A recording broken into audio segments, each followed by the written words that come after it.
Dean Obeidallah. He wants to be your Muslim friend. Most Muslims, I know many, are great people. Watch this. People.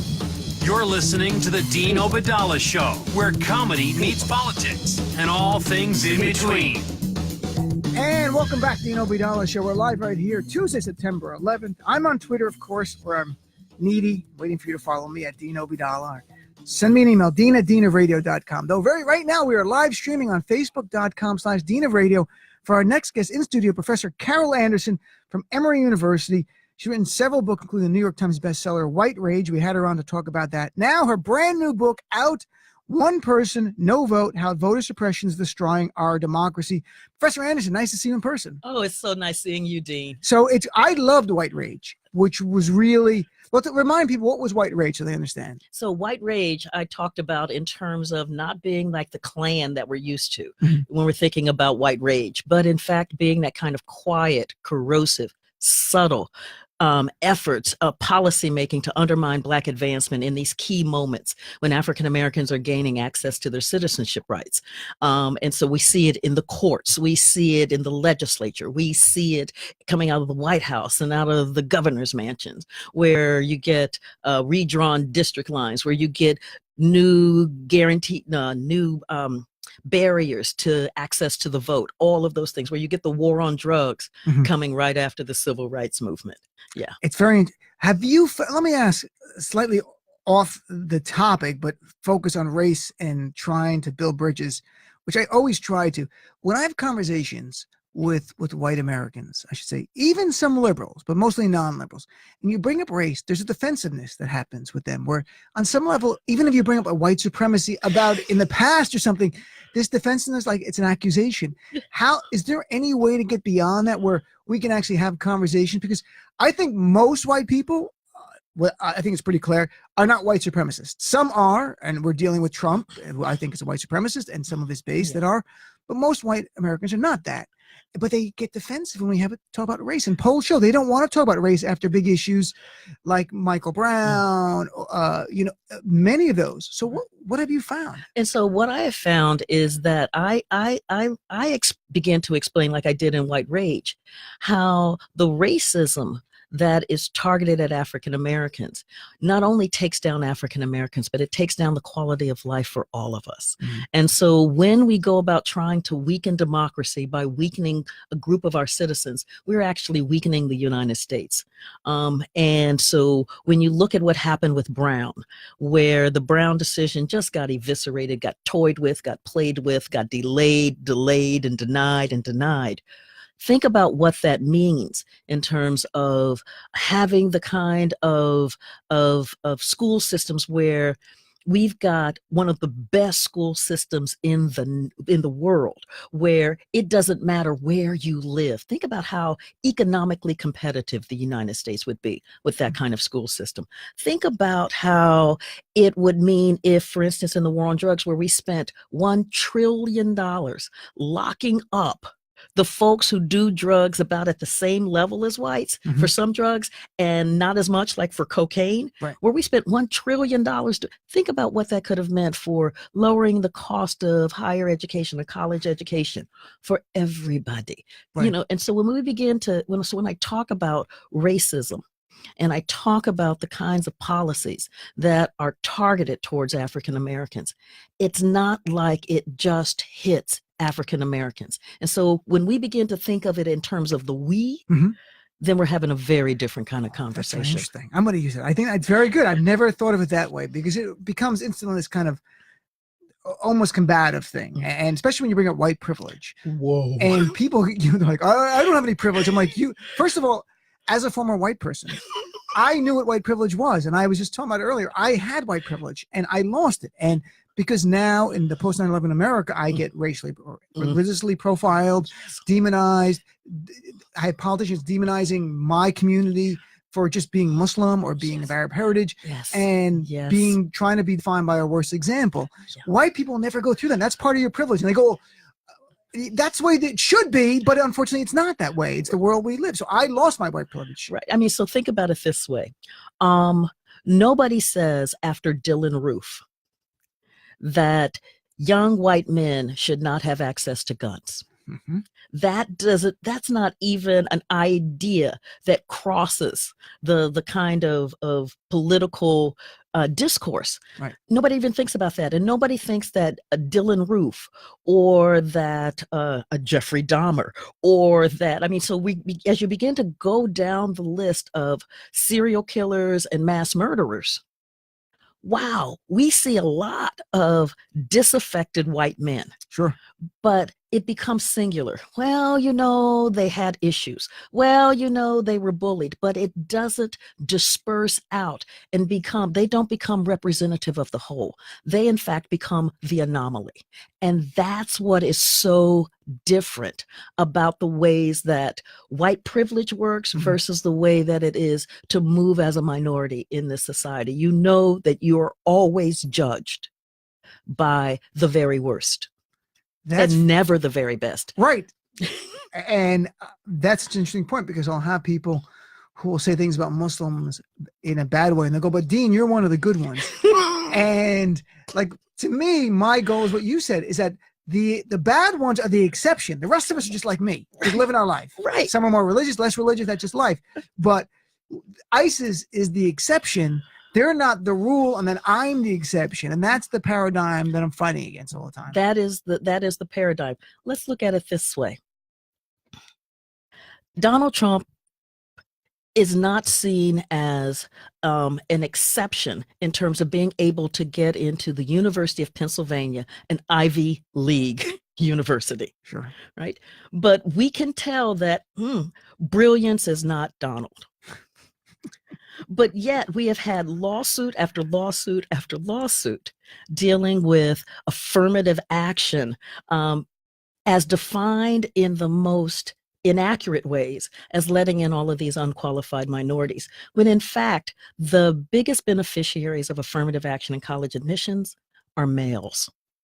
Oh, I didn't know that statistically. That's interesting. It's also interesting that over your shoulder is Fox News right now. And I always say this to guests. And later in the night, when Tucker Carlson's on, which I call him Tucker Klansman, who is a extreme, he is a white nationalist, white supremacist, just last week talking about what's the benefits of diversity, as if it's an intellectual discussion we're going to have, as opposed to it's driven with an agenda to make people go like, diversity is bad. No, diversity adds something. Yes, it does. And it's remarkable we have it. But let's talk about your book. Yes. I mean, talking to Professor Carol Allenson about a great new book, One Person, No Vote, which I've read, as I showed her, I have brought the book so she could sign it.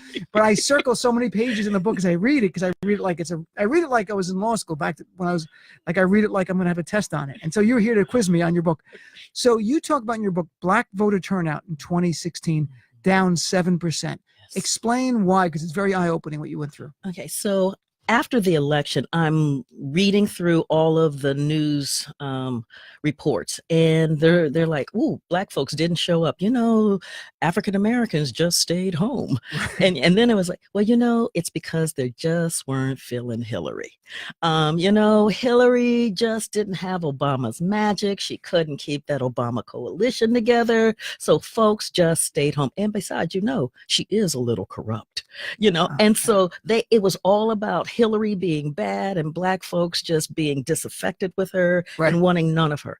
And I thought, has anybody noticed besides Ari Berman? Ari Berman has been on this. And Ari's great. I've had him on. Yes. He's wonderful. Yes. Has anybody noticed that this is the first presidential election in 50 years without the protections of the Voting Rights Act?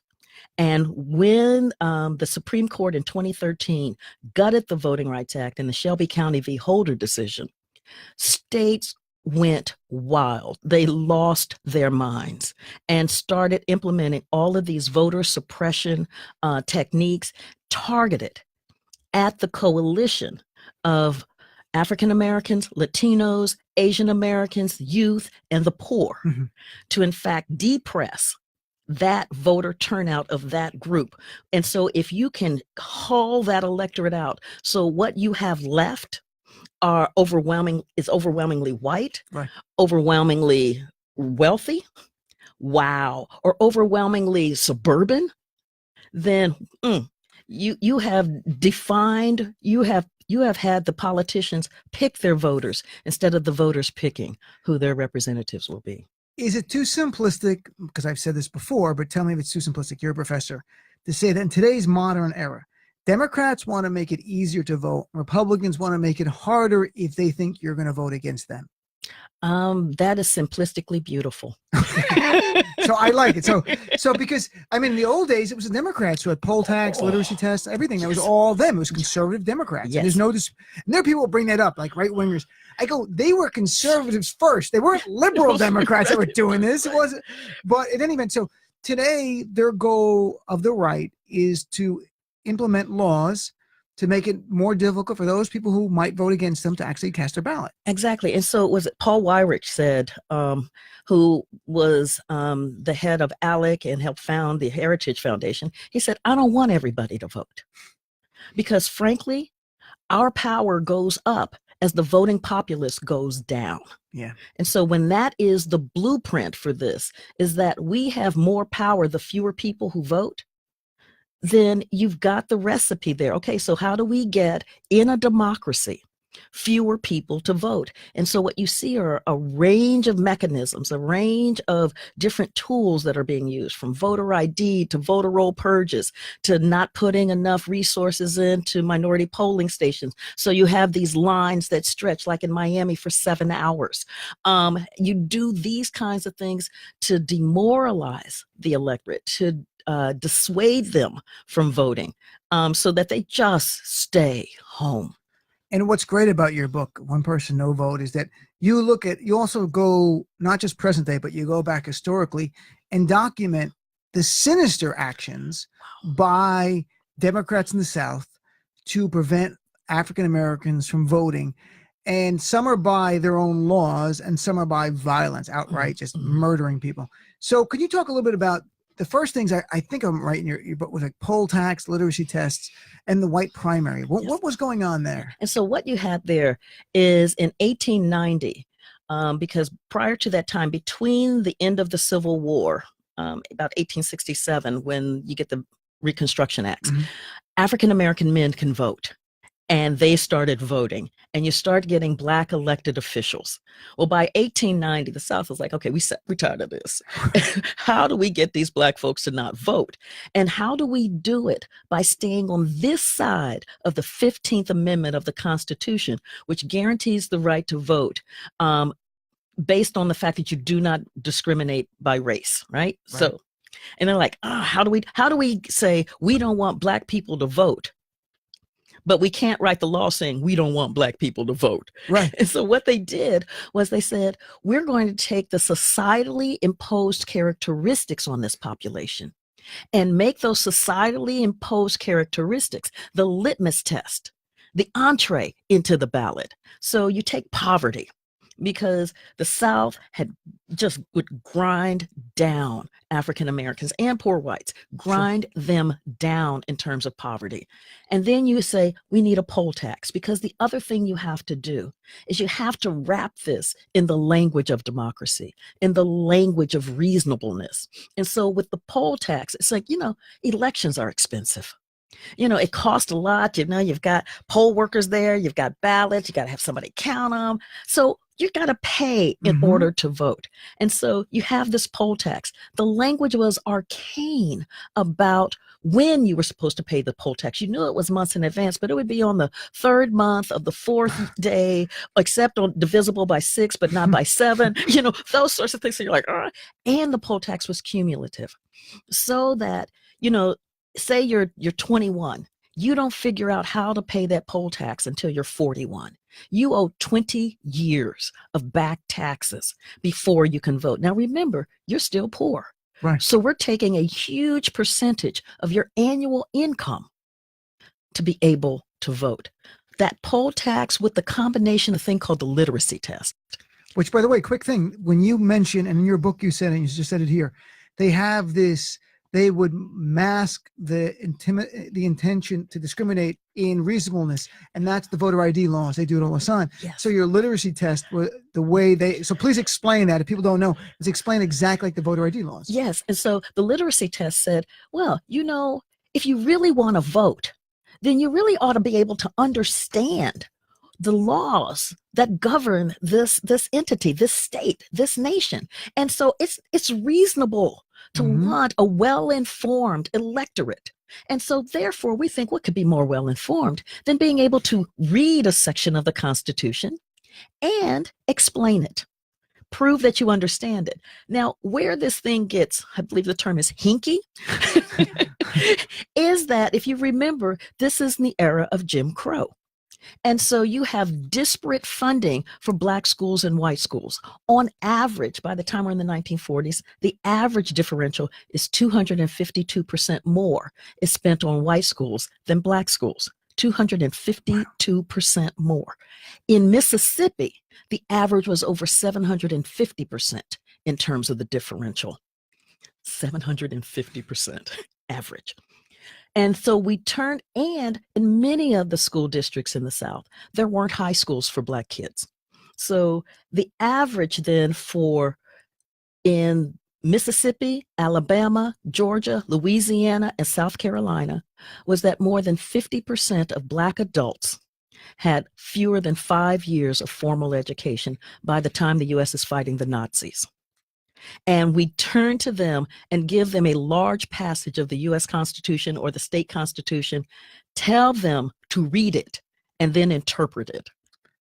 And it, on some level, it didn't matter if they had a college degree because the subjectivity in the test giver was discriminatory. Their goal was, no matter what you said, you could be the most unbelievable. You're citing scholars and everything. It didn't matter. They were going to say no, as you point out. So it did not matter. It didn't matter.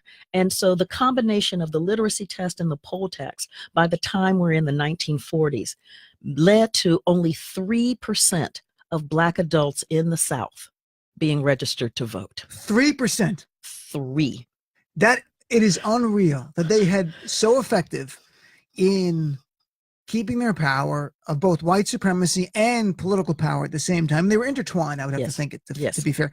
And then you also have in your book the cases where these laws did not do the deterrence that they wanted. So they would go take violence in their own hand. And you had one case about Maceo Snipes, a World War II veteran. Can you share that? Because it's just stunning. Absolutely. Maceo Snipes was a Black veteran who lived in Georgia. And he had fought in World War II.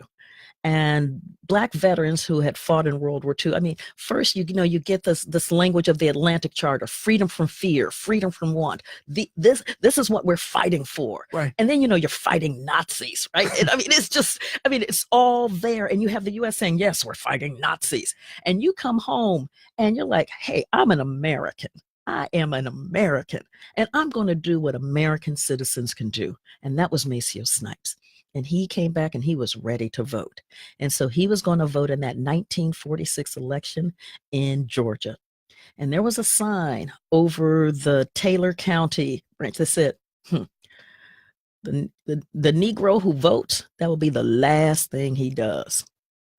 Well, Maceo's like, I'm an American. Right. I'm a veteran. I'm a veteran. I risked my life for this nation. I risked my life for this nation. And remember, this is also at the time when the U.S. is creating that special class of citizen, veterans. So, so you're getting the GI Bill, you're getting the VA home loans. I mean, you're getting this package saying veterans have gone above and beyond. So they need to be honored for their service. That's what Maceo's thinking. Maceo goes and he votes. He is the only Black person in Taylor County who does vote. A few days later, there's a knock on the door. Boom, boom, boom, boom, boom. He opens the door. They're like, would you step out? There are 4 white men there. He steps out on his porch. He's like, yes. And they went, and it was like a firing squad. And Maceo went down. They were like, turned around and walked away. His mother runs out of the house. She sees her baby there, right? Her baby just bleeding. She picks him up and is dragging him to the hospital. But remember, we have Jim Crow hospitals. And so there isn't the Black hospital to work on this Black man. So he's put in a closet, a room about the size of a closet, where he's just laying there. He lays there for about 6 hours, just bleeding with nobody taking care of him. It takes him 2 days to die. Wow. Yeah. But that was to send the signal to terrorize the Black community. You vote, you die. You vote, you die. Let me be really clear. You vote, you die. That is terror. Absolutely. That is terror. And the story may show, and there's other stories that you have and that I've read as well of African Americans simply trying to exercise their right to vote and being killed for it. And the fear of the loss of control of, and again, it is white supremacy. Even in this case, there probably are burning crosses, but white supremacy is not just burning crosses on someone's lawn. It's about white people staying in power and being fearful of brown or black or anyone that's not like them. And we're seeing it today. So the Voting Rights Act, though, has a big impact. Tell us, 1965, LBJ signs into law. What is the impact? The impact is tremendous. I mean, because what the Voting Rights Act does is it gets ahead of the curve. And let me back up to explain that. In 1957, we get the passage of the Civil Rights Act, and that was supposed to handle these voting irregularities. Mm-hmm. But what it required was that the irregularity would happen, right? And then somebody in a Black community would then have to sue, which meant then that you were putting a target on you. And then there had to be an investigation. And then there had to be the trial. And then there had to be the decision. And then there had to be the appeal. So you would have years go by where the discriminatory act that happened at the ballot box had put those in power who rose to power on disfranchisement, who are then writing the laws and the policies based on that disfranchisement and white supremacy. It wasn't working. So you get the Voting Rights Act of 65, which provides for preclearance. Right. And preclearance means that anytime a state, and they had these what kind of designations that the eligibility to come under the Voting Rights Act, you had to have 50%, fewer than 50% of your age eligible adults registered to vote. So that was Black and white. Okay. Because some of these mechanisms also depress the white vote. So fewer than 50% of your age eligible adults, and you had to use one of these devices, a literacy test, a poll tax. Okay. So if you had the combination of the two, you were coming under the Voting Rights Act preclearance statute. Because it's clear you had a history of discriminating against your citizens. I mean, right? So preclearance meant that if they wanted to change their laws to impose any other obstacles, it would have to be pre-cleared by the Department of Justice, right? Yes. And the department, and what that meant then is that the states kept trying. They kept trying. Of course. They kept trying. And the Department of Justice, most of the times, is knocking them back. The ramifications or the implications of that was that you had Black voter registration skyrocket from the single digits in Mississippi up to like 60% or something like that. I mean, it was just like astronomical. You had that same kind of growth in Alabama, in Georgia. I mean, it was like, wow. And then you started getting Black elected officials because these states kept trying. DOJ is knocking them back, which opened up the ballot box to American citizens. Sure. And so you're getting a greater diversity. You're getting a more vibrancy in this democracy. But the states keep fighting back. I know we're getting ready to head to Shelby, aren't we? That's on then you have Shelby County, which, if you want to remind people what happened, because you touched on it earlier, but in Shelby County, this seminal case, Shelby County versus Eric Holder, was the attorney general at the time. And what happened? And so what happened is that in Shelby County, the Shelby County commissioners had begun to annex a bunch of land around Calera City. And Calera City had one Black councilman. And with that annexation, they had annexed it so much and redrawn his district so that when the next election came up, now there were no Black representatives. They made all these changes just to get rid of the only Black elected official. That's what this was about, folks. And this is in present day. This is not 1950s. This is present day. So go ahead. Right. And they made all of these changes, even though they were supposed to be under preclearance, right, without consulting with the Department of Justice. And so when the Department of Justice looked and said, "What did you just do?" Right. And so Shelby County was like, "What we wanted to." And so this case goes all the way up to the Supreme Court, and in a 5-4 decision, Chief Justice John Roberts writes the decision, and he says that the racism that was so prevalent and so virulent that led to the creation of the Voting Rights Act no longer happens in America. So why this thing is really needed? He said that the Voting Rights Act was stale, calcified law, in that there weren't only 17 districts have been bailed out from having to be pre-cleared anymore. Right. And so it tells you that this thing really isn't meeting modern day standards. I'm like, back up. If since 1965, you've only had 17 districts that can be bailed out.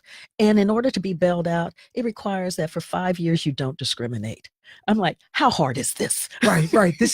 So they strike it down, and because to them, racism is gone. And it's the same Supreme Court who later on the Muslim ban would not look at Donald Trump's comments that were all hateful about Muslims, even though the lower courts did. Yes. And they're like, no, these don't mean anything, because this Supreme Court doesn't live in the real world. They live in their world. And Brett Kavanaugh, as a judge in District Court of Appeals, struck down the DOJ under President Obama. There were South Carolina rules that they wanted to stop. Yes. And Brett Kavanaugh said, nope, they're fine with me. They're fine. And there's no discrimination here, even though the DOJ under Obama said there was discriminatory intent in the laws that disenfranchise African Americans. So this is the guy, Kavanaugh, who's perfect fit for these guys. Perfect fit. And this is why we fight. Because it's the way that John Roberts said racism isn't there, even though in the 2006 reauthorization of the Voting Rights Act, they had found where DOJ had stopped states from making over 700 changes because they were discriminatory. Remarkable. So if you've got the DOJ stopping over 700 changes because they're discriminatory, how do you fix your mouth to say that racism no longer really exists in America? It's because they don't want to live in the real world. They want to live in a result-oriented world where they're going for a right-wing decision. And it doesn't matter what the real world's about, because they know what's going on. And of course, voter ID laws in these places were enacted across this whole place that were all pre-clearance districts, right? That's what we saw. Many of them were, but what so separates these areas is that what defines them is that many of them were pre-clearance, but we have some like Wisconsin that were not pre-clearance, but had the Republicans had taken power, been voted into power in 2010. And so what they did, so let me kind of give you a background on this. So in Alabama, for instance, Alabama passed a voter ID law in 2011. And they said, how do we depress the Black voter turnout? Because, we got all of these illiterates and these aborigines getting on these HUD finance buses and going to the polls. So I'm thinking this might have a discriminatory intent. I don't know. Right. But they knew that they couldn't get this law through DOJ, because there's no way this thing's getting pre-cleared. Right. After Shelby County v. Holder, they implemented that law. What the voter ID law said was you have to have a government-issued photo ID, but it wasn't just any government-issued photo ID. They determined the kinds of IDs that African Americans didn't have and made those basically the holy grail. And what they also did, because Cheryl Eiffel, of the NAACP LDF, came back with, hey, we've got lots of folk who are in public housing, because Alabama is a poor state. 71% of those in public housing were African American. Alabama said, no, that's not government issued photo ID that we accept. Does it get more government issued than public housing?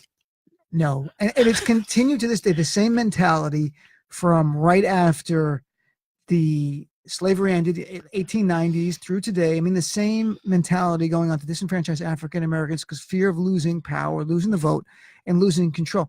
If we take a break, could you stay for a few more minutes and talk about Alabama? All right. Yes. So we're gonna take a quick break. We're here with Carol Anderson, professor, great new book, One Person, No Vote.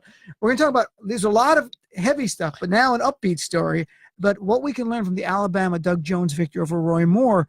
And it's remarkable. It's like a case study in your book of the different organizations, and it really is instructive for us going to 2018. That's what I will look forward to, is 2018. How do we win? So let's take a quick break, come back with more of the Dean Obeidallah Show right after this.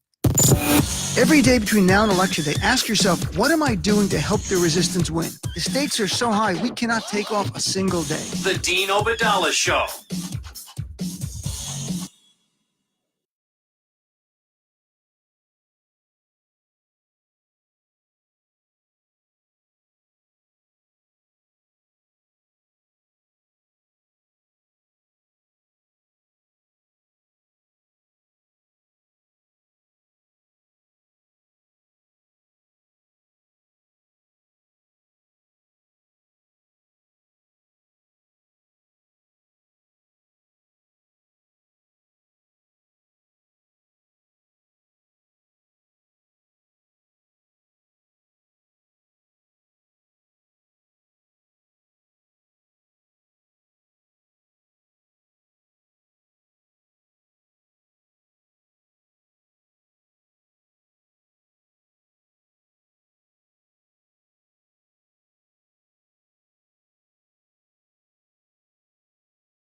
Welcome to the Dean Obeidallah Show on SiriusXM Progress 127. And welcome back, Dean Obeidallah Show. We've made Professor Carol Anderson hostage. We're going to keep her for a few more minutes. Her new book, One Person, No Votes, out today, right? Yes, it How is. Voter Suppression is Destroying Our Democracy. It's a fabulous book. Goes through the history and then gets the present day with a very uplifting one person, no vote. Here's the thing right here. You can see it on facebooklive.com/Dean of Radio. And so let's talk about, and we'll finish this up by talking about Alabama and the lessons from Alabama, the victory of Doug Jones and Roy Moore for us going to 2018. Yeah, because I think Alabama is really instructive. Because the state of Alabama deployed every method of voter suppression against the Black Belt counties, its Black population. Right. And I mean, from voter ID to gerrymandering to voter roll purges to shutting down polls to felony disfranchisement, every last one. But we have got this key election coming in December of 2017. It is Roy Moore, the man who believes that the last time America was great was during slavery. Roy Moore, where credible accounts of serial pedophilia were coming through. Roy Moore, who had been removed twice as the Chief Justice of the Alabama Supreme Court because he didn't want to abide by the Constitution. That's a little thing, but it's a big thing. I mean, This is Roy Moore. And juxtaposed to that is Doug Jones running. And nobody is giving. Doug Jones when he was the prosecutor, he had prosecuted Klan members for the bombing of the 16th Street Baptist Church that killed 4 little girls. I mean, so this is stark. Yes. But this is also Alabama. And it's red state Alabama, right? And it is the Alabama that has suppressed its Black population.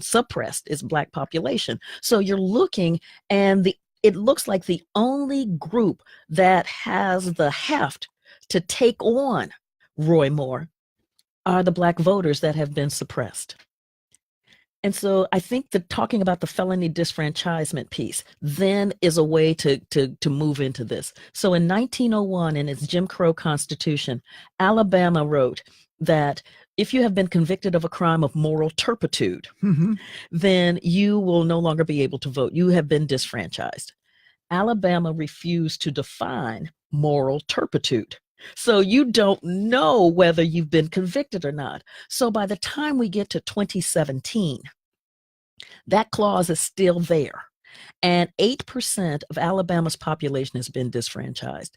15% of its Black population has been disfranchised under this clause. But the ACLU, the NAACP, the LDF have been pounding on Alabama. So finally, in 2017, the state finally defined moral turpitude: murder, rape, treason, etc. Wow. A lot of folks had not been convicted of those things. Sure. So it meant that there were lots of folks who could actually vote.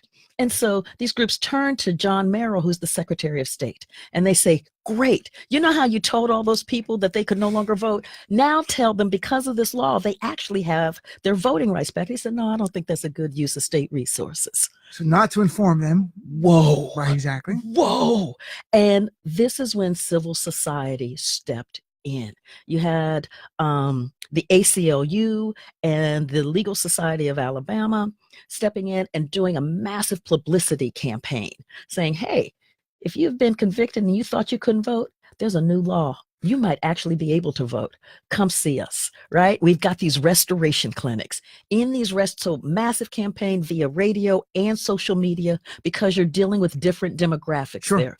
Then having these Black churches be the home of these restoration clinics.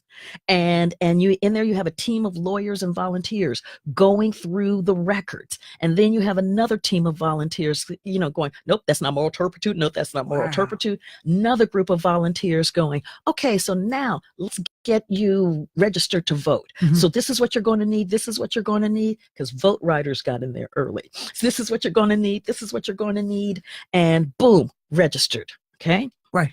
Thousands were registered via that way, because in this, what these groups also did was to set up these caravans, because there are some folks who aren't going to step foot in the church.